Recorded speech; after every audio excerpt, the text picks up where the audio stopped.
And we are live. Welcome back to Takes by Fans. We got a great show for you today. As always, we are live every single day at noon Eastern. If you want to watch live, head over to twitch.tv/Takes by Fans. If you want to watch but not live, head over to our YouTube channel, Takes by Fans. We post all of our shows and clips of the show there on a daily basis. And if you just want to listen, we are on podcasting apps, Spotify, Apple Podcasts, Google Podcasts, iHeartRadio. So, however you want to watch or listen, we've got you covered multiple ways. All right, today's a big old Sunday, and today's the last day of the Elite Eight in the March Madness tournament. We just had two teams claim their spot in the Final Four, and we called them both right. Yes, sir. Villanova, we took them +3, but they didn't need all that extra help. They went outright. And then we just took Duke on the money line. We didn't want to play around with the -4 or anything like that, so we just took them on the money line. They did cover the 4, so congratulations to that. Coach K getting into the Final Four. And who plays today? UNC, North Carolina is going to be scripted. They got St. Peter's. Oh, my goodness. What do we do? What's the points looking like, folks? I'm not going to lie. I like to try to save everything, for the live show and all that, live reaction, live takes, all that for the show. But I did take a little bit of a peek. I took a little of a peekaroo on St. Peter's today. And, folks, we're getting points. So I think we know where we're going with that one today, right? So today on the show, maybe a little bit of a shorter show today. We do have March Madness tipping off about 2 o'clock today, so I do want to get out in time for that. But we are 7-0 in our last 7 picks, 4 March Madness, 3 NBA over the last couple of days here. So 7-0 in our last pick. So I wanted to kind of, keep that going. We're on a hot streak. We can't just not do the show on a hot streak. What are you, crazy? We're 7-0. We got to keep on building it up, keep on cashing in when we are hot to the touch, baby. So we are 7-0. We are streaking, and we're looking to keep it up. We don't want to lose this streak. We want to keep this streak up. So that's kind of what we're doing today. We're breaking on the NBA, going to be betting the NBA tonight, breaking out March Madness from last night, betting on March Madness tonight, and that's pretty much all we're going to be doing for today's show. A little bit of a quicker gambling update show, betting update show, if you will. There is one story I do want to talk about in the NFL because it came across my desk right before we went live, and I don't think I like what I'm hearing. No. So I want to talk that through quickly as well. But let's get out of here in time for those March Madness games, get everything set up. Let's get relaxed. Let's do what needed to be done. Do what needs to be done to prepare for a great day of, once again, this is going to be like the last fullest day that there is, folks. 2 games of March Madness on. We're not going to be able to kind of replicate that. I think next week is one on each day. Maybe they're both on the same day, but the point is we're not going to have back-to-back 2 games and of March Madness on, folks. So must take advantage when we can. So we are going to get out of here a little bit early today, but we are going to leave y'all with some money in your pocket. 7-0. Did y'all not listen? 7-0 over the last 2 days. We've been breaking our betting NBA rule, folks, and we did do that yesterday as well. I know we were a little bit on the fence during our show, but on, after the show, when I was able to reflect and, kind of recalculate and everything, I'm like, yeah, I'm taking the Nets, and I ended up taking the Nets again last night. Even though they were on a back-to-back with the Heat, I still took it. We are breaking our rules, folks. Do you see? And I may even break the rules for the rest of the year, folks. We'll talk about that when we get to the betting section of the NBA. But let's kick it off here. We'll start with March Madness from last night. Bet on that. Then we'll shift gears to the NBA. Bet on that as well. So let's see where the great value is, folks. We've been sniffing out that great value the last couple of days. 7-0 in our last 7 picks. That's pretty impressive. Let's knock on wood. We are kind of, honking our horn a little bit. So let's knock on wood here. Y'all know we got to keep it all centralized, keep it all neutral, yin and the yang. We're bragging. Let's knock on wood. Let's get it all recentered, and here we go. Alrighty, March Madness. We had 2 games on last night trying to punch their ticket into the Final Four, and man, oh man, what some good games that there were. So here we go. Let's start with the first game up here. Houston at Villanova, and we loved Houston, folks. We loved Villanova. Excuse me. We did not like Houston. We loved Villanova, and we got great value. We were not expecting Villanova to be, +2.5, +3. I think I locked it in at +3. I did not expect Villanova to be getting any points. So when I saw that, I was like, whoa, what does Vegas know that we don't know? But then we also remember that Vegas doesn't know shit about March Madness either. We may not know the most about about March Madness, but neither does Vegas. We've seen all the great value they've been giving up just kind of in the Elite Eight with or in the Sweet 16 with St. Peter's plus 13, and they went outright. I mean, man, oh man, talk about great value. We took that as well. That's part of our 7-0, folks. So Villanova getting points, that was a no-brainer for us. This is a historic, folks, they were telling it all in the telecast. This team has reached the Final Four like 4 or 5 times since 2016. This is a legitimate school, legitimate basketball school that we all know, folks. If you know March Madness, you know Villanova. If you fill out brackets, you know Villanova. And this was the same Villanova team that we have been getting over the last couple of years. Great defense, and that's how really Villanova won, their great defense. Another reason why they won was Houston shot, 1 of 20 from the 3? Yikes, and that's why we are a little hesitant. Do we put threes in our algorithm? Do we not? And that's why we were kind of truly looking into the three-point shot in all these teams. We wanted to see high efficiency, not like a 34%, 35%. That's why we wanted to see kind of 40% and above to truly kind of be like, all right, this is a good three-point shooting team, because then what we got with Houston last night, they lost because of the 3. They've been winning because of the 3, but 3 games into the tournament, it all crumbles on them, and they have a really poor performance shooting threes, and they can't win without the three-point shot. So it's a fine line of, do you buy into the three-point shooting hype, or do you stay away from the three-point shooting hype? And the three-point shooting hype maybe cost you a little bit if you took Houston. So Villanova with the points, a little bit of a no-brainer, and they advance to the Final Four, awaiting their opponent, going to be determined today on the winner of Kansas and Miami. So Villanova gets the win, looking really good defensively, and another Final Four appearance for this historic program. Absolutely. All right, then we had Arkansas at Duke, and we didn't want to play around with the spread there. 4 points. All right, it's in that kind of limbo stage of, is it great value, backdoor cover, how's it all going to play out? So we just stayed away from it, especially the way that Duke has been playing recently. The last couple of games, I want to say every game, all their games heading into this game, they were like down at halftime and not really leading and not really dominant in the first half, and then they really only take the lead 4, 5, 6 minutes left in the second half, and that's kind of how they win. So that's why we really didn't want to play around the spread. We just took them on the money line. But this Duke team, they came out firing right from the get-go. They got up and really never were losing. They were losing in maybe like the first 4 or 5 minutes of the game, but then other than that, once they got the lead, they did not let up, and this Duke team played the best game of their bracket so far, of the tournament so far, against a really good Arkansas defensive team. So Duke is looking real good heading into the Final Four here, folks. Coach K's last ride, we've got to be betting on it, and so far, we are living. We understood the assignment at the beginning of the tournament. We are going to be living or dying betting on Coach K's last ride, and so far, folks, we are living Final Four, and man, oh man, they've got 2 more games potentially. Do we keep betting them? I think we have to. It's going to be tricky, because Duke's either going to be facing UNC, who's always, close rivalry there, absolutely, or they face St. Peter's, the Cinderella underdog that nobody saw coming. So Duke, next round, it's truly going to get, all right, is this Coach K's last ride? How much do the players kind of, play towards that narrative and all that? So, we love Duke. Next round, though, that's where we're going to be like, this is tough. This is tough. Hopefully we get some points involved. Duke with points, I'll take that all day. I don't see that happening either against North Carolina or St. Peter's, but if I'm getting points one way or the other, that may be the way to go if the points are enough. If they're not enough, maybe we just still bet with Duke. But the good thing is we don't have to make that decision right now. That's the perfect thing, so we're not going to make that decision right now. All I know is that the previous decisions we have been making, Duke on the money line, cashing in. So, went 2 for 2 last night. Duke gets the win over Arkansas. Villanova gets the win over Houston, and they await their opponents being decided by today's action. So let's talk about today's action, folks. Where is that great value? I want to see it. I want it to jump off the screen at me. So here we go. Here we go.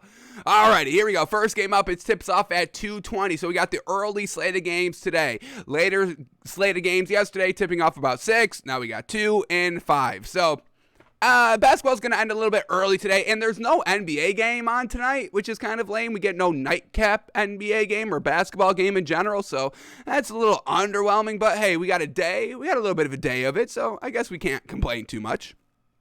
So, first game up, we got Miami and Kansas, the 10th seed Miami versus number 1 ranked Kansas, and I thought we were going to get better value than this. I don't understand the spread here where we get St. Peter's +8, but only Miami +5.5. What is up with that? It's right on that edge of great value. Take the points or just take Kansas on the money line. So, let's kind of recap both their journeys here to the Elite Eight. How are they scoring? What's their point totals? What's their kind of winning by? Close games, not close games. Is that 5.5 enough for us to take of Miami? We've been loving the points as of recently, and once again, that should always be the default. If you truly don't know, everything's 50-50. You don't know which way to go on a bet. You got two choices. We either don't bet the game or you take the points. I mean, it's March Madness. Anything can happen. If you get points, that's probably the safer bet if it is 50-50. So, let's recap. How did number 10 seed Miami get to the Elite Eight here? They had to start off by beating number 7 USC, and they won close, folks, 68-66. Now, they put up 68 points. That's a lot of points. Love that. Winning close there, finding out how to win close, getting it done. We respect it. Second round, they blow out number 2 Auburn. So, this Miami team knows better teams. They've been able to beat better seeded teams. A 2 seed, a 7 seed, teams that are seeds that, they should be losing against because they are the lower seed, just kind of classically.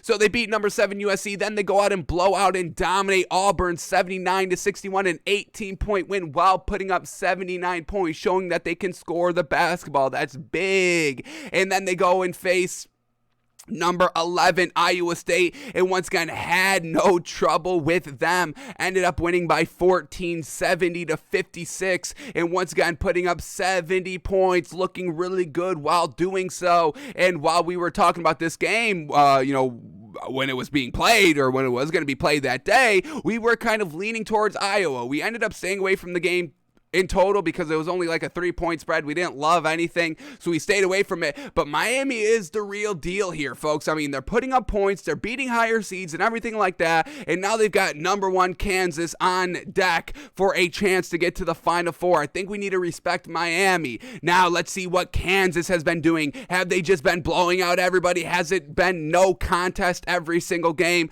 Let's quickly take a look. They start off the first round of March Madness facing number 16 ranked Texas Southern and blow them out 56-83, almost a 30-point win there.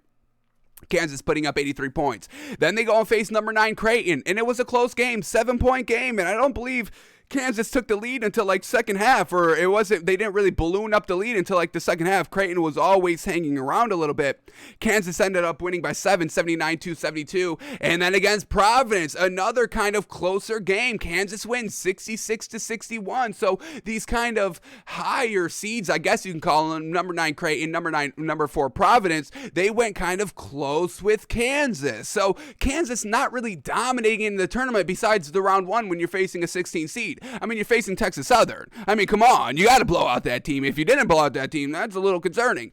Now, Providence was pretty good. That was the all's dark horse that we believed in. We ended up taking the points there. It was Providence plus like 6.5, 7, and that was enough to get it done. Creighton, what was the spread of that Creighton game? I want to say I was close. I think it was like Creighton plus 5. I don't think they covered this game. Let me quickly double check here. We got the 19th and 20th. Creighton and Kansas. They played on the 19th. Creighton and Kansas. Here we go. The final spread of this game was, wow, oh my God, it was this big. Holy cow. Talk about points. Oh my goodness. Kansas minus 13. We got Creighton plus 13 then? Did we take Creighton plus 13? I hope to goodness we ended up taking that value. I can't even remember all the value that we've been parsing through the last couple of days. Man, I think we did take Creighton. That 13 was crazy. I can't believe it was still plus 13. Oh my goodness. Oh my goodness. Bag is that. Oh my God. Yeah, I mean, it was a 1-point game at halftime, folks. Kansas 39, Creighton 38. This was close. So Kansas knows close games. So I think we're taking the 5.5 here, folks. The points. Miami being real competitive even against higher seeds. Let's lock in this Miami plus 5.5 here, folks. Y'all know we can't say to no to some points out here. Kansas, they've been going close games, probably a close game here. Close games for the most part. Last night, Duke once again a comfortable lead pretty much throughout the entire game. Duke a little bit more of a blowout than Villanova and Houston, but still Villanova and Houston kind of, neck and neck, lower scoring game, so it was a little bit close. Houston made it real close with like 3-4 minutes left, cut the lead down to like 2 points, but Villanova stuck with it, and Houston just were never able to kind of overcome that deficit. They were down by big numbers, like 7 or 8, rubber banded it down to 2, but never able to get over that hump there. Still competitive, so I see Miami kind of being competitive here as well. Give me the 5.5 here, folks. Give me the 5.5. And then the last game tonight, folks, the second game. Here we go. We got St. Peter's in North Carolina. Number 15 seed St. Peter's versus number 8 seed UNC North Carolina. And once again, we kind of hinted at it and said it a little bit out loud yesterday as well. Is it all scripted? Folks, is this all scripted? I mean, we get Duke getting into the Final Four. The only thing that's keeping that historic rivalry on Coach K's last ride of facing, North Carolina, UNC, and Duke, that is a timeless classic right there. These head coaches, they've been a part of the programs for their last 20 years. They are the rivalry. They are the history right here. So Duke, Coach K's last ride facing UNC in the Final Four. I mean, you can't get much scripted than that. Other than facing in the finals, but they can't do that because they are in, kind of the same region side of the bracket. So we get North Carolina. They may end up winning this game just for the narrative, just for the story, but I get St. Peter's plus 8.5. This team, they've just proved that they are not frauds. This is not the classic Cinderella story fraud where the 14th, 15th seed, they win the first round. Maybe they even win the second round, but they never win that Sweet 16 third round to advance to the Elite 8. St. Peter's is the first 15 seed in history to reach the Elite 8, folks. This is a real deal, non-fraudulent Cinderella story, and they're going up against an 8th seed. I mean, just kind of optically, this isn't one of the best teams in the country, folks. Number 8. Let's track their progress so far, their journey to the Elite 8. We had UNC going against number 9 Marquette in the first round. They blow them out by 32, winning 95-63. Then they go and face number 1 Baylor in the second round, and they kind of win very convincingly by 9 points. And then they go to the Sweet 16 and beat UCLA very handily, 73-66. A nice 7-point win. So we had a 9-point win, a 7-point win in the last 2 rounds, and we're getting 8.5 here. I'm loving that. Now let's look at St. Peter's, their crazy historic ride. They face off in the first round against number 2 Kentucky. So this St. Peter's team, they obviously have, getting to the Elite 8 as a 15 seed. It's known that you're facing, the better seeds, some of the best seeds that there are in your bracket. And St. Peter's started with Kentucky and ended up winning by 6, 85-79. Then they go on to face number 7th ranked Murray State, and they win convincingly by 10, 70-60. And then they go and face number 3 Purdue, another good kind of defensive team out here, and they end up winning close, 67-64, getting the win. And now they have to face number 8 North Carolina. Is North Carolina better than Kentucky? Is North Carolina better than Purdue? Yeah, maybe at bare minimum a little, but at the end of the day, we're getting 8.5 points. How can we turn that down? I think we have to live and die by this historic run. St. Peter's truly proved themselves as the real deal, beating Purdue in their last game. Once again, something a school has never done, a 15th seed getting to the Elite Eight. They're feeding off that momentum. Now, are they buying into their hype a little bit too much? That could potentially be their downfall, but I don't think we should read too much into it. At the end of the game against Purdue, when, they just won, they're doing the interviews on the floor after the game. St. Peter's head coach kind of says, hey, what are they going to say now? Like, yeah, stop doubting us. We are the real deal. So they are kind of buying into their hype a little bit. But hey, on a March Madness tournament like this where you have to make your own momentum, there's no home court, you're on a neutral floor, everything like that. You're playing multiple games, multiple days in a row, everything like that. Yeah, you got to kind of create your own hype, create your own momentum, create your own narrative, get your players hyped. So I don't even know if that's a true negative out there, folks. So give me St. Peter's plus the 8.5. Yes, maybe North Carolina wins for the story, for the fix, for the script. But I think if they're going to script this game, they're going to make it a little close out here. Yes, give me St. Peter's plus 8.5. I'm taking the points today, folks. Give me the 5.5 with Miami. Give me the 8.5 with St. Peter's. And we're looking to potentially go 9-9, 9 of 9 over our last 9 bets. But we've got more basketball to potentially bet on, folks, and that is the NBA. So let's see. We've got 2 games. We're locking these games in, folks. Miami plus the 5.5, St. Peter's plus 8.5 here. Now, let's take a look at what we're looking at in NBA-wise. But before we talk about NBA, we can't bet on the NBA without talking about what happened last night in the NBA, folks. Especially since, I'm kind of free. I'm kind of free to take back-to-backs. I think we may be suspending our rule for the remainder of the regular season, folks. And, I think we may be doing that because it's so tempting. The league is so lackluster now that we don't have to worry about teams playing back-to-back and, looking good on back-to-backs because no team is looking good on back-to-back. So we ended up breaking our rule yesterday. We'll talk about it when we get to that game. Heat Nets. We ended up taking the Nets minus 3.5. Heat on the back-to-back. We don't bet back-to-backs, but we've broken the rule twice in the last weeks, folks. We don't do that. That is unprecedented, and it's because this league so far is lackluster at the back end of the season. This is where we're supposed to be getting the team's best basketball, and half the teams didn't get the memo. 3/4 of the team, I should correct, maybe even 4/5. I'm going 4/5 of the NBA teams. They never got the memo that this is the back end of the season where you need to go out and secure your own playoff spot. Half these teams, 4/5 of these teams are not doing that, folks. But let's get back on track to these games out here, folks, and then we'll talk about betting in the NBA tonight.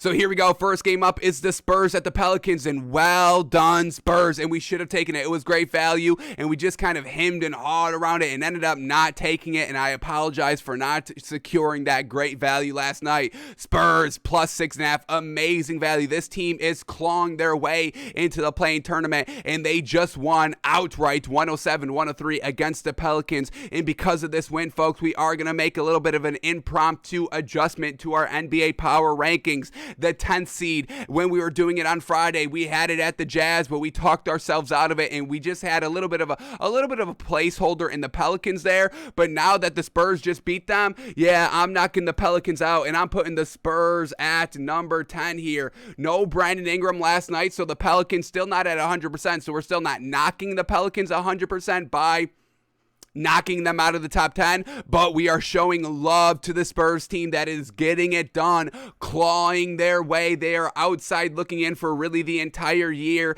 and here they are only one game out from that 10th seed, who are the Pelicans currently at that 10th seed. So the Spurs truly, hit kind of 2 birds with 1 stone here. You get the win, inching closer, and then you also made the Pelicans lose, who are at that 10th seed. So what an absolute must win by the Spurs or the Pelicans last night, but the Spurs took advantage. So for that reason, we now have the Spurs at number 10 in our power rankings. We will once again re-update it on Friday, but for the rest of the week, Spurs will be at number 10. Shout out to the Spurs. Go out and do your thing for the rest of this week to keep this 10th seed and maybe even climb up. Hey, I'll move the Spurs up to 9, maybe even 8. I don't know if we can ever go higher than 8, but hey, there's still some movement to be had. So go and secure a spot. Go and secure a spot in the playoffs. Go and secure a spot in our power rankings. Spurs. Well done, getting the 4-point win last night. So for the Spurs last night, we had DeJounte Murray, triple-double, DeJounte Murray, oh my goodness, 15 points, 13 assists, 11 rebounds, and then 3 steals to put a nice bow on it. Now, he didn't shoot well. The man shot 21% on 19 shots, but still plus 10 on the floor, triple-double. We'll still give him a lot of credit for that. Then we had Calden Johnson, 21 points. Jacob Poeltl, loving Jacob Poeltl. Man, oh man, get this man. I want to elevate this man into like tier 1 bigs. I mean, 12 points, 11 rebounds. So gosh dang consistent on this Spurs team. You got to respect what this man brings to the table. Shout out to Jacob Poeltl, in underappreciated big in a bigs world. We can't let this man go under the radar anymore. Jacob Poeltl, tier 1 big. I'm putting him in there. All right, then we get Josh Primo, 12 points, and Josh Richardson, 18 points. So everybody in the starting lineup, absolutely fantastic. And then coming off the bench, 2 double-digit scores. Zach Collins, 10 points, 5 rebounds. Jock Landale, 10 points, 7 rebounds coming off the bench as well. So everybody helping, participating in the Spurs must-win game last night. And it's enough to get that 3-4-point win. And then for the Pelicans, once again, no Brandon Ingram still. They need this man back. We knew he was a game time decision. That's why we ended up staying away from this game in totality, because of no Brandon Ingram. But CJ McCollum got it done, 32 points, 4 assists, 6 rebounds. Jonas Valanciunas, 18 points, 6 assists, 11 rebounds. So, they're the two bigs, the big two that they do have. CJ McCollum, Valanciunas, they got it done. Everybody else really kind of let them down besides Jose Alvarado coming off the bench. He had a really nice night. 23 points, 5 assists, 5 rebounds coming off the bench. But other than that, the 4th leading scorer was Devontae Graham with 6 points on 20% shooting. So everybody else, all the role players of the Pelicans, let them down last night. That's why we need Brandon Ingram here to truly 100% buy into the Pelicans. We need that big 3 out there. So Spurs get that 4-point win, 107-103 last night. Well done, San Antonio. Absolutely. All right, next game up here, we got the Kings at the Magic. And man, oh man, talk about clutch. Sheesh. Kings down 3 points with a minute left and ended up winning by 4. How did that happen? Well, Dante DiVincenzo ties it up with a minute left, and this is why we hate that the Bucks got rid of Dante DiVincenzo. Absolutely hate it. This man is a nice role player, bench piece that could potentially get into the starting lineup and have great success. I mean, we've seen that before by him. And once again, the Bucks, they are not that deep at guard anymore. So Dante DiVincenzo takes his talents to the Kings in that trade, and this man just paid off right here. A minute left. Dante DiVincenzo down 3 in the corner, cash out by 3, and now we're tied at 110. The Magic, they don't score because this team's not clutch. They can't close out. We know this Magic team. So they missed their shot. Now with 20 seconds left, we get Harrison Barnes in that same corner 3 that Dante DiVincenzo hit. He hits the 3. They go up by 3 with 12 seconds left, and the rest is history. Kings down 3 with the minute,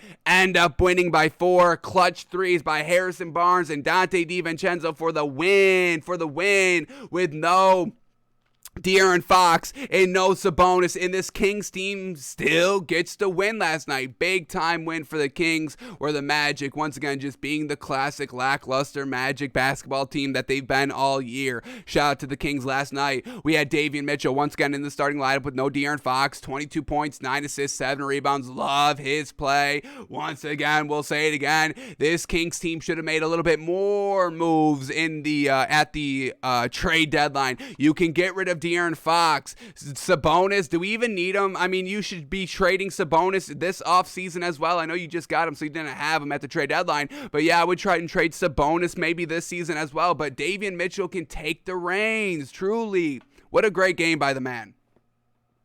All right, then we had Harrison Barnes, 19 points, 7 rebounds, a man shot 2 of 6 from 3, one of those being that game winner. Dante DiVincenzo off the bench, 16 points, 8 rebounds. I mean, this is what he brings to the table, folks. And the Bucks just let him go for basically nothing. Basically nothing, folks. They got what's his name? Serge Ibaka. They got Ibaka in the trade overall. So I don't know, man. I don't like the trade. And once again, this is gonna hurt the Bucks. If they ever struggle in the playoffs, it's gonna be because of their guard play, folks. I'm telling y'all, we've been saying it ever since that trade happened, and we're still seeing it. Bucks just lost last night with Giannis and Chris Middleton not able to get it done, not looking like they're kind of healthy spring chicken selves out there, and they just lost again to a Ja Morant-less Grizzlies team. I mean, man, oh man.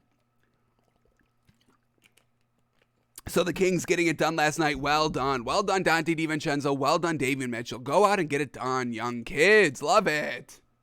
And then for the Magic, Cole Anthony, 14 points. He had 14 points, 9 assists, and 7 rebounds. I'll give him the rebounds and assists. We had Franz Wagner, 19 points, led the team in scoring. Love seeing that. Mo Bamba at the 5, 18 points, 13 rebounds. And then even off the bench, Moritz Wagner, 15 points, 5 assists, 6 rebounds. Markelle Fultz, 16 points, 3 steals, 3 assists. So Magic overall had a pretty good day, but just could not close out that game. And you're at home, you got to close out. You're at home, you got to close out. I mean, it's as simple as that. So Magic, lackluster as they've always been. Some good performances here and there, but not being able to put it all together. Win down the stretch. That's that next step they got to take, folks. That's that next step they got to take, but we're not going to be able to see that until next year. How unfortunate. Kings get the win, 114-110.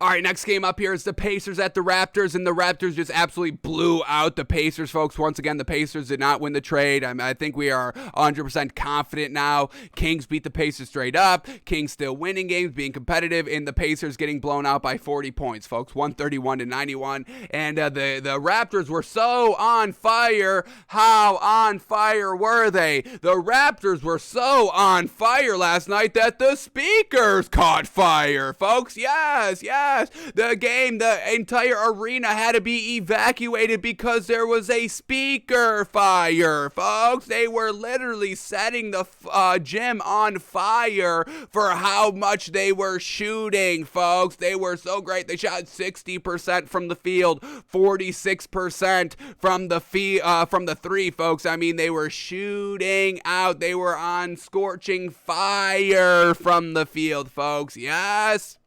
So they clear the stadium, everybody has to evacuate, but they all come back in, they finish the game, and it was the same before the fire. Big time blowout before the fire, big time blowout after the fire. The fire did not discourage the Raptors. So Raptors get the big ol' win. Fred VanVleet only 5 points last night. 5 points, 3 assists. Scotty Barnes 19 points. We had Siakam 23 points, 3 steals, 7 assists, 6 rebounds. Love seeing that, but look at this bench, folks. Can we take a look at this bench? Look at the bench, folks. Look at the bench. Precious 18 points, 6 rebounds. Chris Boucher 15 points, 10 rebounds. Armani Brooks 6 points, 6 assists. We'll take it. Thaddeus Young 11 points. Man, oh man. Bench getting it done because, hey, the starters were like, hey, we've seen enough of this. We're already up. They were up 30 by the time the fire happened, and I think the fire happened right before halftime. So, yeah, Raptors, they get the win. Easy peasy, cruise control. Where the Pacers, Tyrese Halliburton, 7 points. He had 12 assists. I'll give him the assist, but 7 points on 28% shooting. Not going to get it done. Buddy Hield, 14 points, 4 of 8 from the 3. That's not enough. O'Shea and Brissett led the team in scoring with 21 points. They only played 3 players off the bench, and none of those players got double-digit scores like we had. Everybody double-digit score-wise off the bench for the Raptors. So Pacers, a sad excuse of a franchise out here. It's not Sabonis holding them back. It was everybody. It's everybody holding this team back. They're still losing without Sabonis. Raptors blow them out 131-91. All right, next game up here is the Bulls to the Cavs, and well done for the Bulls of getting the win, but once again, it's a close game, and the Bulls only won because the Cavs got out to the slowest start ever at halftime. I mean, they put up 16 points in the first quarter and 19 points in the second quarter, folks. They put up 35 points. 35 points and a half? Yikes. But then they stepped it up in the second half. They got their act together. They outscored Chicago 28-22 in the third quarter, and then outscored the Bulls 31-23 in the fourth quarter. So the Bulls were lucky that they got out to a little bit of a good start. They're really just lucky that the Cavs got out to a slow start last night. So once again, we're not buying into the Bulls. This win doesn't move the needle. They won by 4 without Jared Allen, folks. This is still not a good Bulls team. Do not fall for the hype, the quote-unquote hype around this Bulls team. Their record, DeMar DeRozan, MVP, don't fall for that hype. This is not a good team. So, last night, the Bulls, they got it done, but we had DeMar DeRozan, 20 points, 5 rebounds. Zach LaVine, 25 points. Vucevic, 16 points, 9 rebounds. We had Alex Caruso and Ayo at the 2 guard positions. Ayo at the 1, 11 points, 5 assists. Caruso at the 2, 10 points, 7 assists, 8 rebounds. So they had good nights overall. Kobe White still not in the starting lineup, which we don't love, but I guess, the Bulls have the reasons why they don't put Kobe White in the starting lineup. Last night, lackluster, no points and no assists in 19 minutes. Yeah, Kobe, we just went to bat for you yesterday on the show. I think it was yesterday when we were looking at, every time you started, and you're kind of, I want to say you're maybe, let me try to recount these numbers quickly. I want to say you're maybe like 14-7 as the start in the starting lineup. Maybe like 10-5. 10-5. Either way you slice it, it's like double the wins that he has as losses. He's kind of 2-1 win-loss in the starting lineup, which we think is pretty good, pretty gosh dang good. Unfortunately, didn't get in the starting lineup last night, didn't do anything off the bench. -8, the worst on the floor by anybody by the Bulls last night. So Kobe White let us down a little bit, but they took care of business overall. And then for the Cavs, we had Darius Garland, 28 points, 5 assists, 6 rebounds. Karis LeVert in the starting lineup, which we love seeing. We've been kind of clamoring for this. 17 points, 5 rebounds, just not enough to get it done. Evan Mobley still playing the 5 and holding it down, 9 points, 11 rebounds. And then off the bench, Lamar Stevenson's with 13 big old points. But Kevin Love off the bench let us down a little bit, 5 points on 25% shooting, 1 of 6 from the 3, and they lose close. So Kevin Love, a little bit of a letdown last night, but the Cavs, they just got out to a very, very slow start. But still decently trying to buy this Cavs team. They're not as good as they were at their peak, but let's get Jared Allen back. Let's get everybody kind of, rocking and rolling, winning some games and seeing if they can kind of get out of this little bit of a sinking hole that they're in. It's a little bit of it's a quicksand. It's a quicksand hole. It's moving very slowly, but the Cavs are starting to sink and sink and sink and sink. And there's going to be a point where the Cavs aren't going to be able to pull themselves out of that quicksand. So hopefully they can get out of that quicksand before it truly eats them all alive here. Didn't happen last night. Bulls get the 4-point win, 98-94. All right, next game up here is the Nets and the Heat, folks. And once again, we broke our rule of not betting back-to-backs last night, folks. We were questioning, we were on the fence, but we ended up taking them. We ended up taking them on the money line. We didn't swallow the 3.5. That was kind of my my agreement with myself. Hey, I'll break my rule, but I won't swallow the 3.5 point spread. That was kind of the deal I made. They cover the 3, they cover the money line, whatever you got it at, and they ended up winning 110-95, 15-point win. That was a little bit more of a blowout than just 15 points, folks. Heat had the lead for maybe halfway first quarter, but then it just all fell apart. Like we know this Heat team does. They can't put together a full 4 quarters of good basketball together. They've lost that ability, and that was the best ability about this Heat team, is able to play and close out games in the fourth quarter. But they're not doing that as of recently, and this Heat team, they must be kicked out of the top 10. We do not want to see the Miami Heat in the top 10. The Heat should not be in the top 10, and the Jazz should not be in the top 10, folks. Yes, get them out of there, folks. You got, we'll give you until your next iteration of power rankings, but I do not want to see the Heat or the Jazz in anybody's top 10. Anybody's top 10. At least for the next iteration. They can always try to claw their way back in, absolutely, but not as of right now. You must kick the Jazz and the Heat out of your top 10.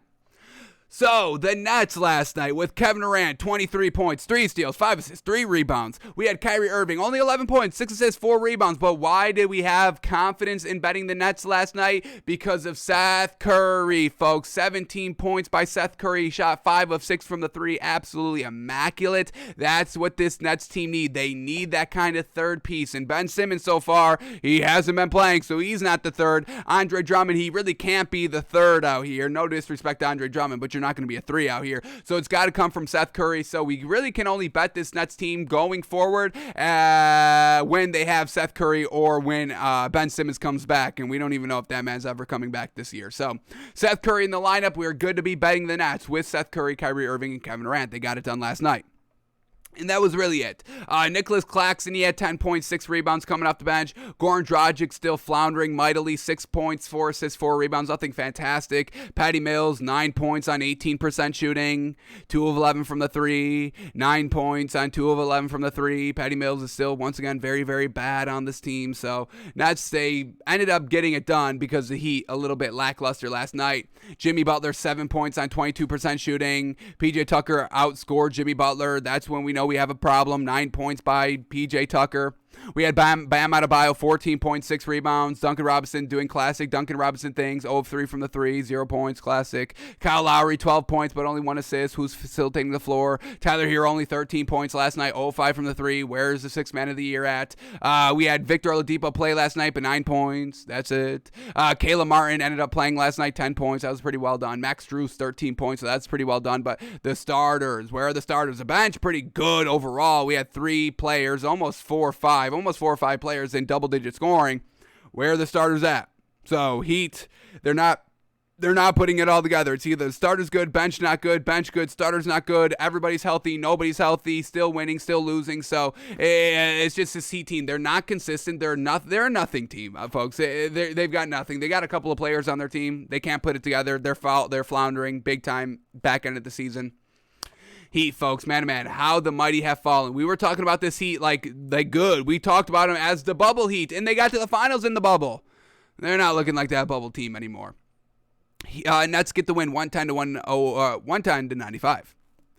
All right, then we get the Bucks. Next game up, the Bucks at the Grizzlies, and the Grizzlies blow out the Bucks by 25, winning 127-102. Once again, no John Morant for the Grizzlies, no problem. That's why we have the Grizzlies at number 3, and man, oh man, it's tough. Do I have triple number 1s out here? I can't differentiate number 1 and number 2 between the Celtics and the Suns, and the Grizzlies are starting to creep into that category. Oh my goodness, maybe on Friday we have 3 number 1s, and once again, folks, if we're still getting this lackluster play, I'll only have a top 3, and it will only just be Suns, Celtics, Grizzlies, and I won't even rank them. They will all be 1. I'm this close. Y'all better keep stepping it up for the rest of the week. We've got some decent step-ups. The Hawks, the Bulls, we even count that as a step-up? I don't know. So, I mean, I'm still deciding whether we're having a full top 10 next week or if we're shaving it down to 2 or 3. Our mind is still kind of currently in the decision-making process. So I don't want to see any floundering today by everybody. I don't want to see anybody floundering for the rest of the week. Hawks, Spurs, let's keep it up. Spurs a little bit. Pelicans, let's get that up a little bit. Nuggets, let's keep being competitive. Yes, out here, okay?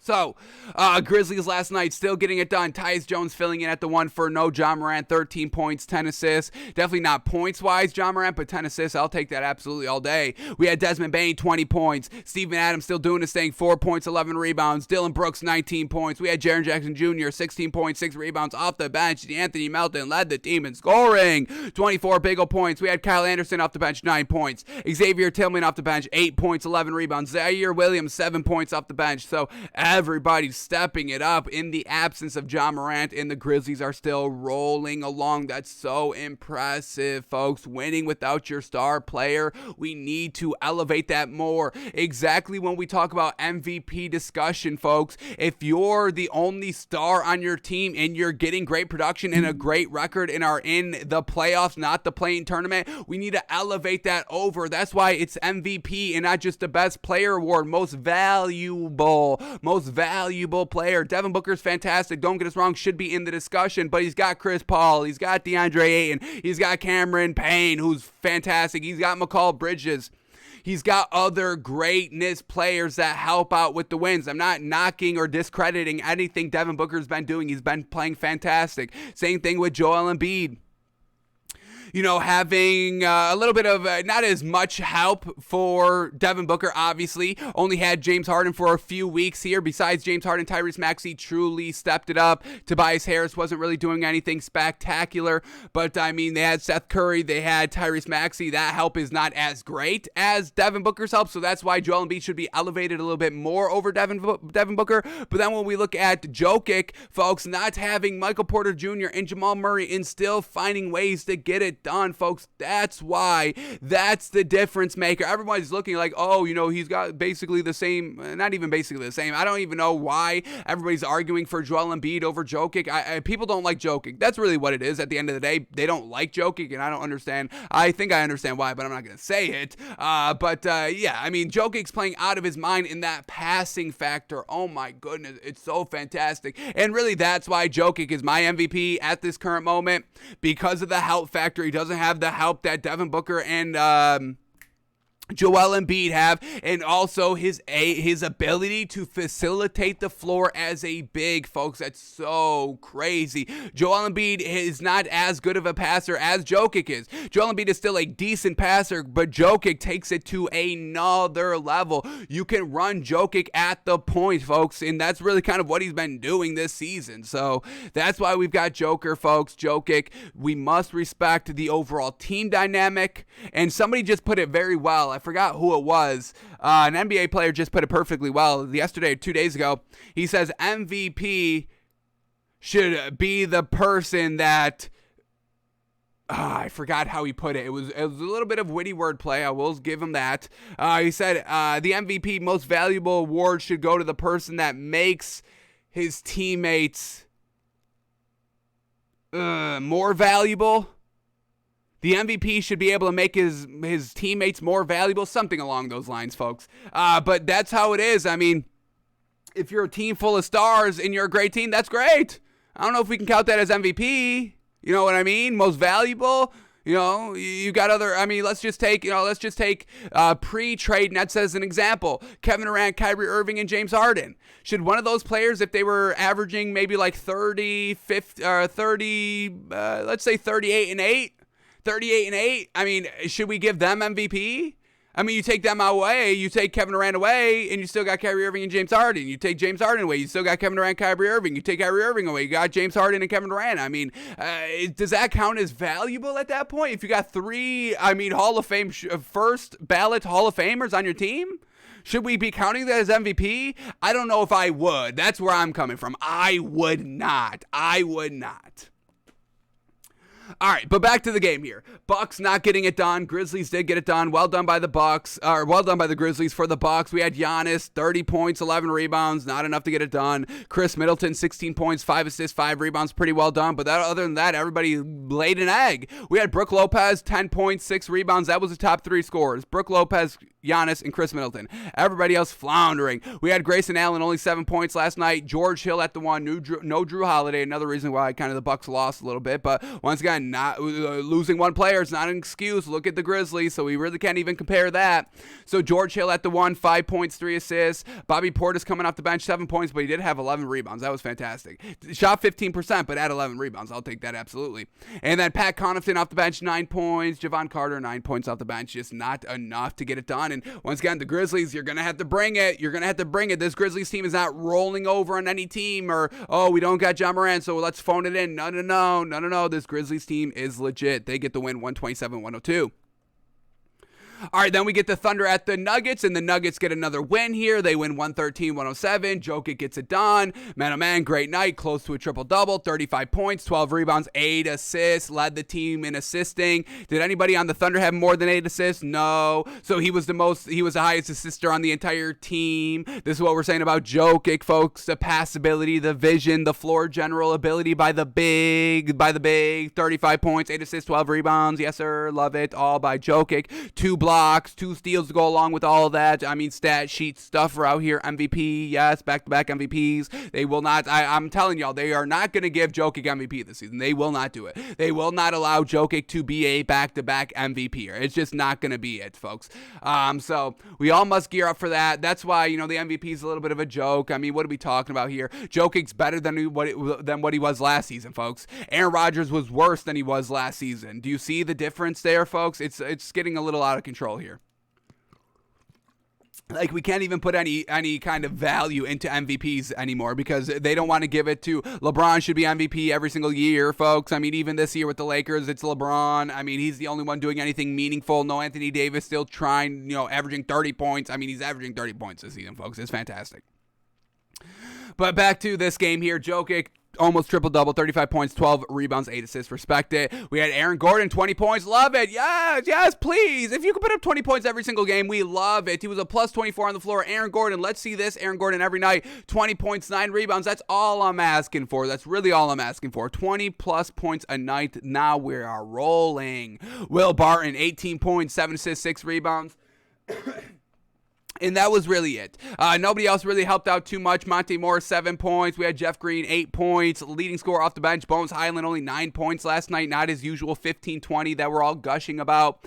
Bryn Forbes letting us down, not even getting that many minutes. 9 minutes last night, 3 points. So Jokic and company hunkering down and getting the win. And then for the Thunder, we got Josh Giddey. He's done for the season, folks. They are shutting him down. No Shai Gilgeous-Alexander last night. And they were still decently competitive. So this Thunder team, I mean, the more pieces they lose, the more competitive they get. It's kind of bizarre, but we give them a little credit, I guess. We had Theo Melendon, 20 points, led the team in scoring. Alexei Pukosevetsky still in the starting lineup, 17 points, 5 assists, 5 rebounds. I mean, this man's been playing pretty decent, folks. He could be a nice, 4th, 5th option on a team. I don't know if I can fill him into, a big 3 role, but I mean, last season in the starting lineup, pretty solid. This season, rarely got into the starting lineup. I think it was a little knocked up this season, a little banged up this season. Not knocked up, a little banged up this season. Always coming off the bench when he did play, but now that the Thunder have nobody to play, Josh Giddey's out, Luguentz Dort's out, Shai Gilgeous-Alexander out, go in the starting lineup, and he's still giving us some solid production out here. So, Pukosevetsky, this is a name to kind of, still young. I think, second year we got Pukosevetsky? Second, third? What do we got? 1 year experience, so second year out here. So, Pukosevetsky, watch out for this man. Could potentially still be a nice 4th role player out here for a team. We'll see if he stays with the Thunder, but I'm sure he will because he's still under contract, obviously rookie contract, but just watch out. I just want y'all to keep Pukosevetsky on the radar. Keep him on the radar. It doesn't need to be close to the center of the radar, a little bit out there on the radar, but he needs to be a little blip on the radar, yes? Pukosevetsky, 17 points, 5 assists, 5 rebounds last night. Just not enough to get it done over MVP Jokic. I mean, that's really all it is. Nuggets get the win, 113-107. And then the final game of the night here. On the back-to-back series, back-to-back nights, Rockets at the Blazers again, and the Rockets win again, 115-98. So, second time around, Blazers can't get it done. Once again, no Anthony Simons. There's absolutely zero bettability. There's one, I'll give Anthony Simons his respect. About 10% bettability with Anthony Simons, just Anthony Simons in the starting lineup, but without Anthony Simons, it's 0% bettability here by this Blazers team. So, classic Blazers, leading scorer will shout him out here by the Blazers. Brandon Williams, 15 points, and also Trendon Watford, 15 points as well. For the Rockets, Christian Wood still not doing anything magnificent, folks. I mean, Christian Wood, man, oh man, you can't build around Christian Wood. Christian Wood's just got to be kind of the 3rd piece, 4th piece option out here. You can't build around him. 13.6 rebounds last night. We had Alperen Sengun coming off the bench, leading scorer, 27.7 rebounds, and also Jalen Green with 25 big ol' points as well to help the Rockets beat the Blazers again, 115-98. Alrighty, that was all the NBA from last night. Now let's see how we make money in the NBA tonight. We are 3 for 3 in our last 3 NBA picks, 7-0 overall in our last 7 picks. So let's keep it up, folks. Can we keep it up? These teams are making it easy for us because they've been lackluster, folks. Can everybody just start being more competitive? That's really what I want. I want to see more competitive action out here because, once again, the NBA is letting us down a little bit. We are about to cut the top 10 down to the top 3 because the number 10 through 7 is just meaningless from now on, honestly. Not making that decision yet, but it could come any minute, folks. I'm done playing around. I'm done playing the games out here, folks. All right, but here we go. What do we have on tap tonight? Today, we got a game tipping off at 3:40. So early basketball, folks. 2 in college, 3 in NBA, 5 back in college, 6 back in NBA, and then NBA for the rest of the night. But here we go. First game up, we got the Knicks at the Pistons. Knicks -4, Pistons +4. All righty, this Pistons team, they've been, lost their last game, but only by 3. But there is bettability with the Pistons here, and y'all know how we feel about the Knicks. So Pistons getting points here. I like it, but let's see who's in and out. For the Knicks, Julius Randle's a game-time decision. We got any news on Julius Randle? I'm assuming he's going to play. Missed the last 2 games. I think this time he finally plays, but let's see. We get Seth Curry questionable, Goran Dragic to play Sunday. Well, we're not going to bet on the Nets, folks. I can guarantee you that. I don't think we're betting on the Nets here. We already just pushed it a little bit on the back-to-back with the Heat. I don't know if we go back-to-back with the Nets now. But we don't have any information on our man, Julius Randle. All right, but for the Pistons, we get Jeremy. Oh, well, we're not taking this one. Jeremy Grant out. Hamidou Diallo's out. And so, yeah, we like Cade Cunningham, we like Sadiq Bey, but we really need Jeremy Grant here. This Knicks team, they've been fiery a little bit. Can I call them fiery? They've been fiery the last time. They've been fiery the last month. They haven't always been winning, but they've been showing some nice stretches during those games and all that. So this Knicks team kind of trending up a little bit, where this Pistons team, in our mind, trending down. So we're going to stay away from this one. We're not going to have two, I won't call them bad. I'll call them below average. I'm not going to bet on 2 below average teams to kind of keep up this 7-0 streak. We're not going to push it there. All right, next game up, and this should be a good one, folks. Timberwolves at the Celtics. Timberwolves +6, Celtics -6. And this Celtics team, they've been covering the spread as of recently, folks. Absolutely. They're on a 5-game winning streak, and I want to say they cover the spread in all 5 of those games. I mean, this Celtics team getting it done as of recently. So, Celtics -6, Timberwolves +6. Timberwolves trending up as well. For the Timberwolves, we get Jordan McLaughlin, a game-time decision. Jaden McDaniels and Malik Beasley both out. For the Celtics, Al Horford out. Jaylen Brown and Jason Tatum game-time decisions. I don't like to hear any of that. So, yeah, we love the Celtics, but all those question marks, no thank you. We got to stay away from it. How unfortunate. Even if Jason Tatum and Jaylen Brown play, no Al Horford is truly a big mark right there, folks. I mean, they're not that deep big-wise, so maybe Daniel Tice gets in the starting lineup, and then who's coming off the bench big-wise? So, yeah, I think we're staying away from betting the Celtics here. Darn. All right, next game up, we got the 76ers at the Suns. 76ers +4, Suns -4. This should be a good one as well. Man, oh man. For the 76ers, we get everybody good to go. For the Suns, JaVale McGee out, Cameron Johnson out as well. But we get Chris Paul, we get Devin Booker, we get DeAndre Ayton. And I don't know if this 76ers team is ready to kind of beat the upper echelon of the NBA, folks. This team has been struggling a little bit. They haven't been blowing out anybody. They struggle closing out games, and they're on the road, and we only have to swallow 4 here. I'm swallowing 4 with the Suns. I think they show up and show out. This Suns team, the Suns and the Celtics have been the only consistent teams out here that truly just get it done every game, regardless of who's in and who out and who they're facing and if they're at home and if they're on the road. So Suns and the Celtics are truly kind of saving the league at the current moment, where the 76ers team is another reason why this league is a little bit on notice, why everybody's kind of question marks, while we're threatening to narrow down the top 10 to just the top 3. The 76ers are part of that reason. I want to see the dominance, and we haven't seen the dominance really ever since James Harden got here. So I'm taking the -4 with the Suns. I love the Suns team. They are legit. They are truly legit. All right, next game up, we got the Warriors at the Wizards. Warriors -7, Wizards +7. For the Warriors, Steph Curry is still out. Unfortunate. We stay away from it. For the Wizards, Kyle Kuzma's out again, so it's just going to be Porzingis out there by his lonesome. Once again, the Warriors with Draymond Green and Klay Thompson and Jordan Poole should take care of business. But what happened the last time we said that? They lost by 11 against the Hawks. So no sure ability here. We got to stay away from this one overall. Then we get the Lakers at the Pelicans. Lakers plus 3.5. Pelicans minus 3.5. A big time play-in tournament race right here. Lakers at the 9th seed. Pelicans at the 10th seed. Every game matters, folks, especially head-to-head matchups like this. So big time important game right here. Does LeBron James step up? Hopefully. Let's see. What do we got going on here for the Lakers? LeBron, a game-time decision. Talen Horton-Tucker, a game-time decision. Dwight Howard, a game-time decision. For the Pelicans, Brandon Ingram, a game-time decision. Is Brandon Ingram back tonight, folks? Once again, let me refresh NBA Fantasy Labs. Come on, show me a Brandon Ingram.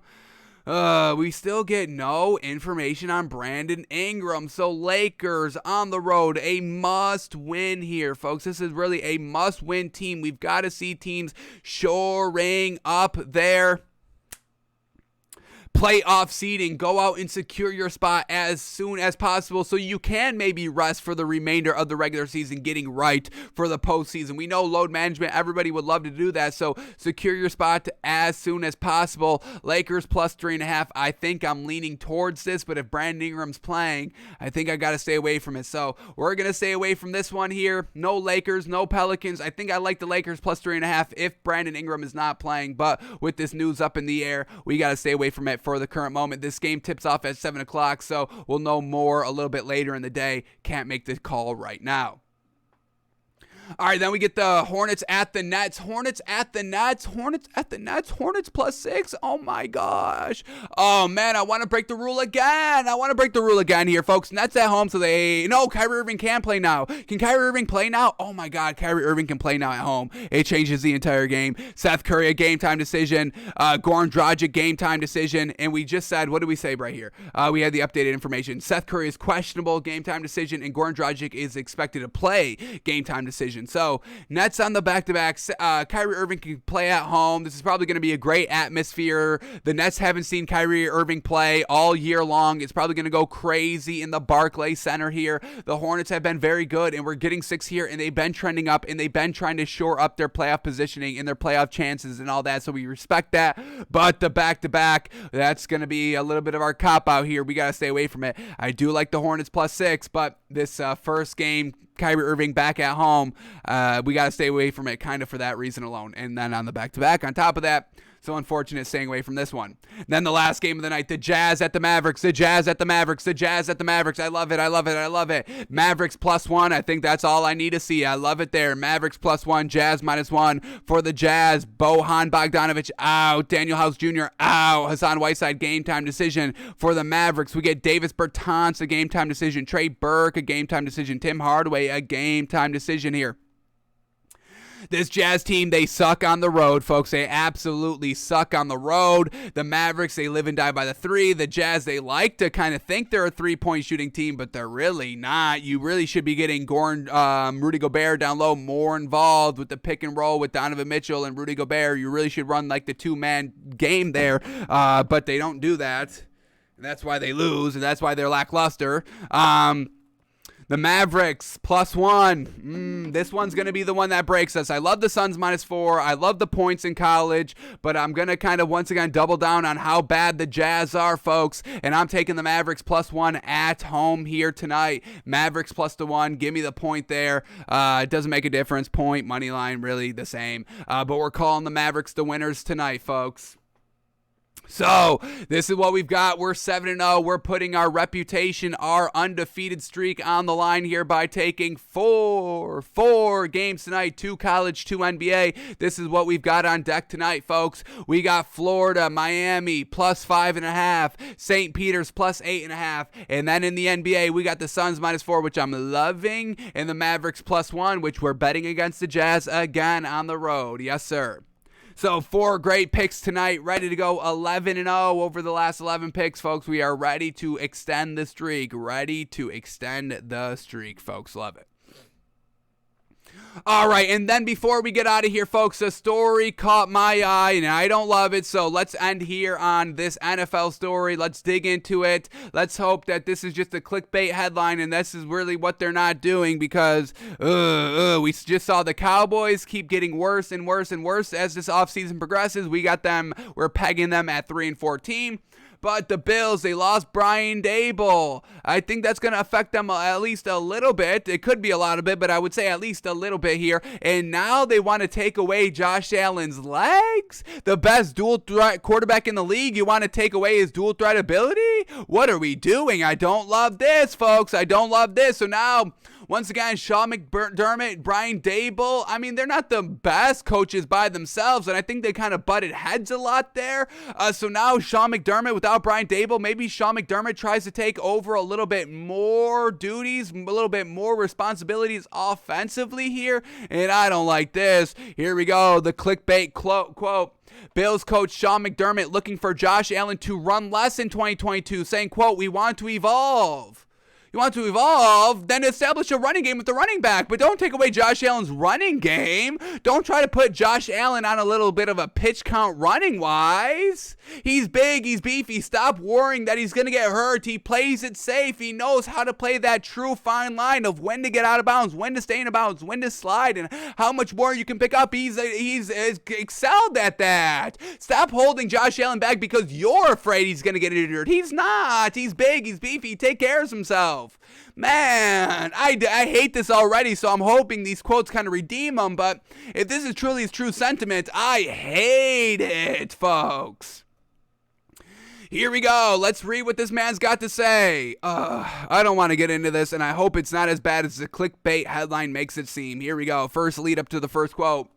As Josh Allen prepares for his 5th NFL season, his coach expects him to continue improving. Sean McDermott also wants his superstar to do it in a slightly different manner. That is, he wants Allen to run less. No, I don't think that's the answer, but let's see what he says. Quote, "Yeah, we want to evolve. We are always trying to evolve on the field, off the field, schematically, and in this case with Josh's running or the amount of times that we run him, we have to continue to evolve that way and making sure we're doing right by him by doing right by our team. So we are going to keep a close eye on that, but the one thing we will never take from Josh is his competitive nature and spirit, so he's going to do it when he's going to do it." All right, okay, all right.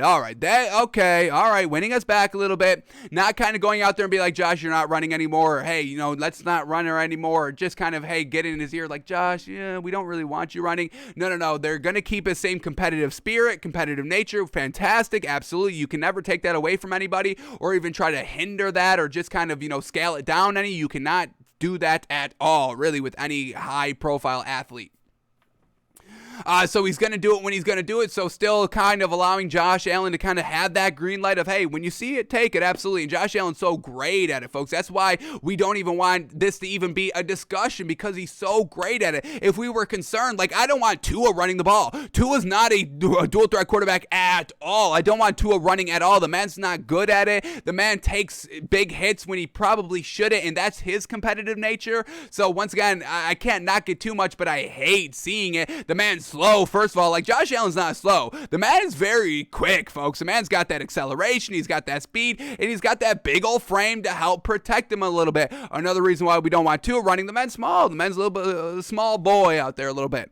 And he likes to kind of show his, his toughness by, initiating contact, but he's slow, he gets hit big and all that. So we don't want every quarterback running out here. It's not like, oh, we want every quarterback. No.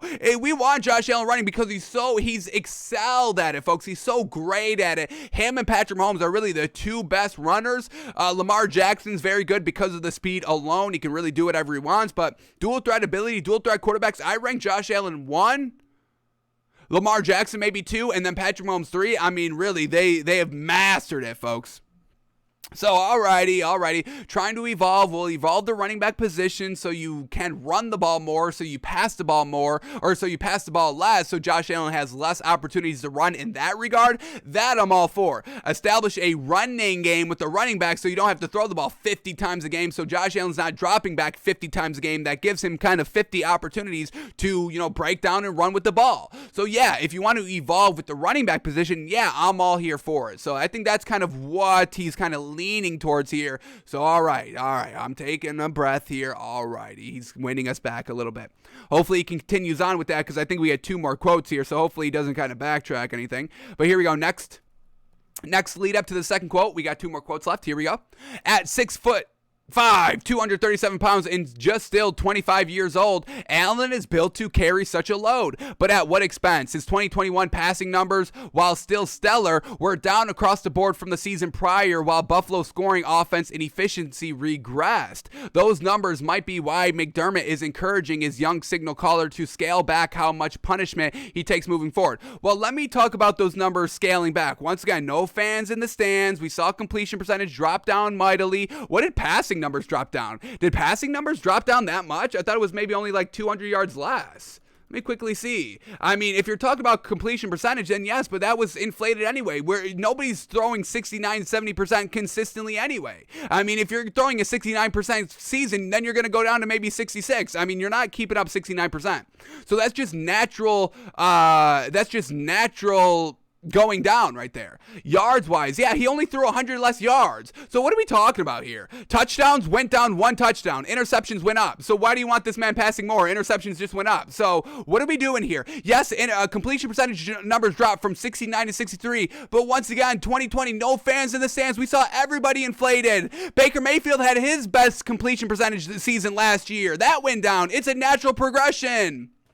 So why are we focusing so much? And his attempts went up. That's why you get the running back. That's why the running back solves all your answers, because he dropped back 572 times in 2020, that inflated year, and then dropped back 646 times last season, this year. So he threw the ball 70 more times.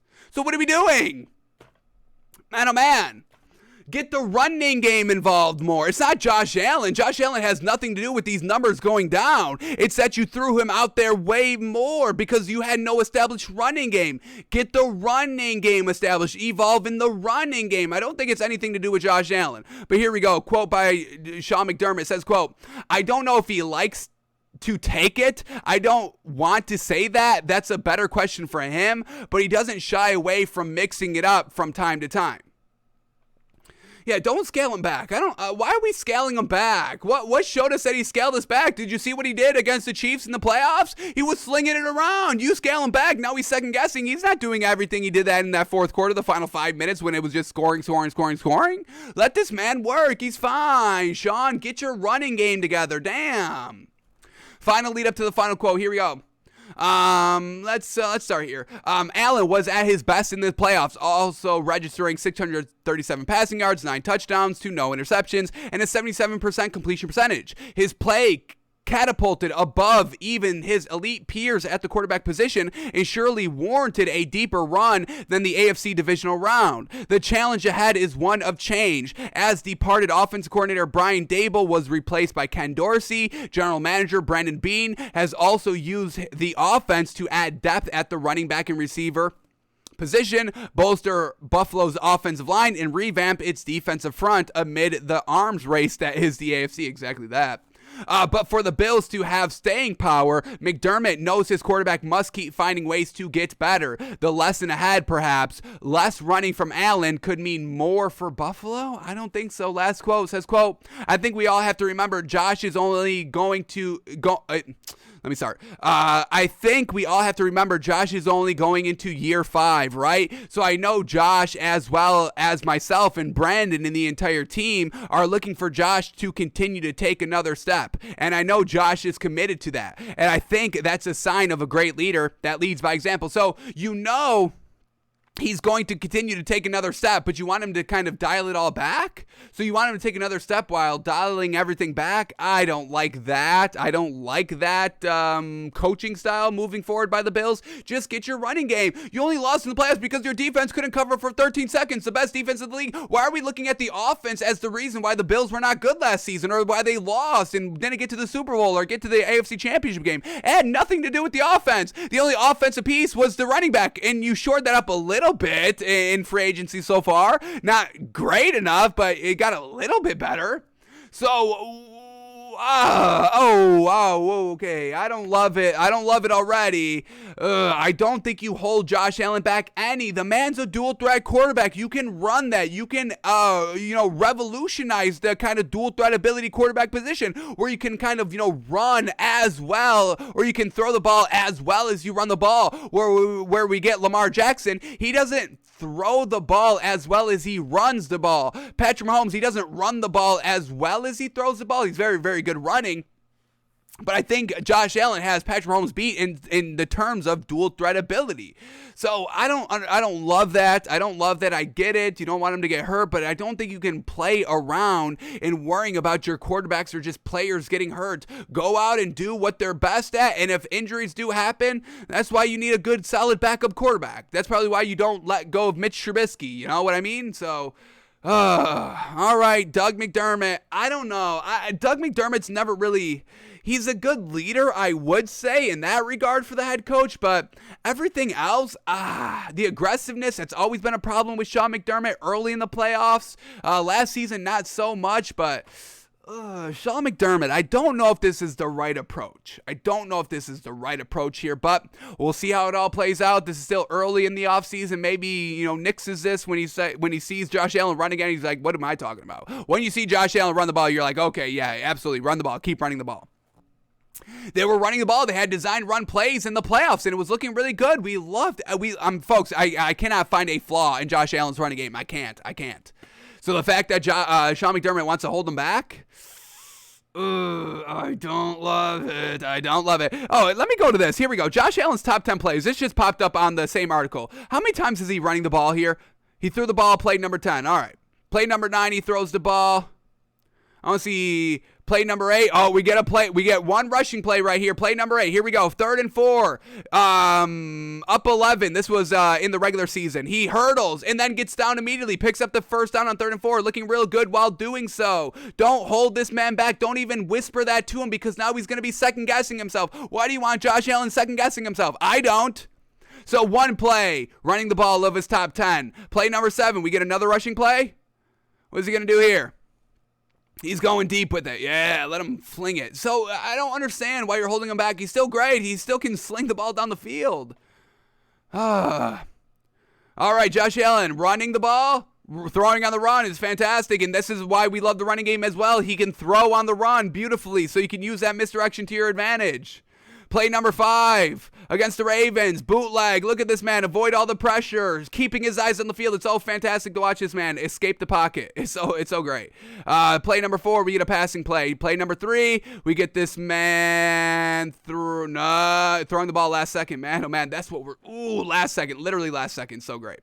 All right, play number 2, running, scrambling, settling down. So once again, it's not like Josh Allen is always looking to run with it. Another reason why we love Josh Allen running the ball. It's not like he looks to run. He looks to make the big play. So what is the problem with Josh Allen running? I truly don't understand why this is even a concern for Doug McDermott in the Bills.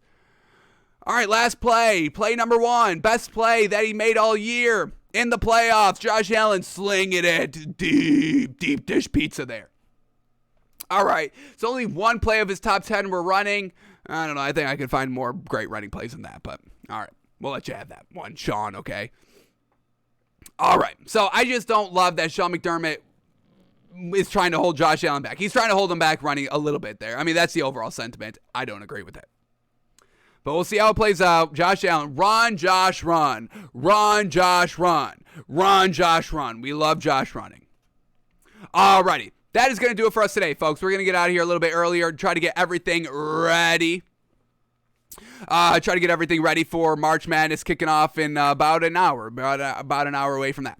So, March Madness, final day of the Elite Eight. We'll know the Final Four by the end of today, and we'll talk about the Final Four tomorrow and all that, and Final Four plays next week sometime. I don't know the official date yet, so, but it's coming up next week. But we are going to get out of here for today, folks. Thanks for tuning in. Thanks for watching. Thanks for listening. We are back live tomorrow. Yep. Live tomorrow, noon Eastern, where we should be able to get it in, and I will try to make it top priority. We will watch Malik Willis, break down his stats, everything that we do for draft prospects, and we'll see if Malik Willis is a viable option for a quarterback this draft year. This draft class. So, we are out of here, back live tomorrow, noon Eastern. Let's make a little bit of money with all the points in the March Madness. Swallow the 4 with the Suns. Love that as well. And maybe sprinkle a little bit of money on the Mavericks. It's the Jazz on the road, folks. They're not good. So let's make a little bit of money. Let's go 11 of 11 over the last 3-4 days betting-wise. So have a great one, folks. We'll see you tomorrow, and I will see you tomorrow, folks. That's really it. Have a great one. We'll see you tomorrow. Win a little bit of money. Enjoy March Madness's last kind of full day. It's not a full day, but it's a half full kind of day. Enjoy it. It's the last one of kind of the season. So we are out of here. Enjoy March Madness today, and we will see you back here tomorrow, noon Eastern. Do not be late. We're here noon Eastern. We're not late. You're not late. Let's have a great one. All right, folks. We'll